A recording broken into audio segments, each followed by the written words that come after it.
22 গজের গর্জন আর টেনিস কোর্টের লড়াই, দুই আলাদা জগৎ। কিন্তু গল্পটা যেন এক অদ্ভুত বন্ধুত্বের। কখনো সামনাসামনি দেখা হয়নি, তবুও মন খুলে আড্ডা দেন বিরাট কোহলি ও নোভাক জোকোভিচ, সেটা ইনস্টাগ্রামের ইনবক্সে।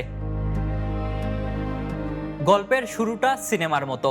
একদিন হঠাৎ কোহলির মনে হলো জোকোভিচকে একটা মেসেজ পাঠালে কেমন হয়, কিন্তু ইনবক্স খুলে তো তিনি অবাক। জোকোভিচ আগেই তাকে মেসেজ লিখে রেখেছেন।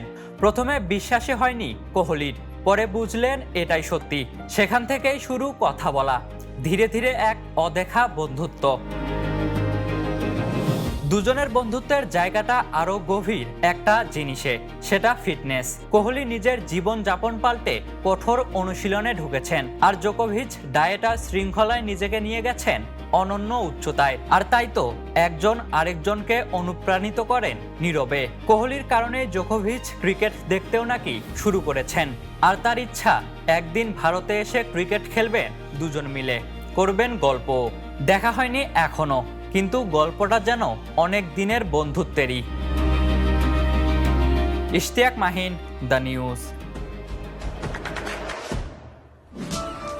দেশে দেশে সবার সাথে দ্য নিউজ।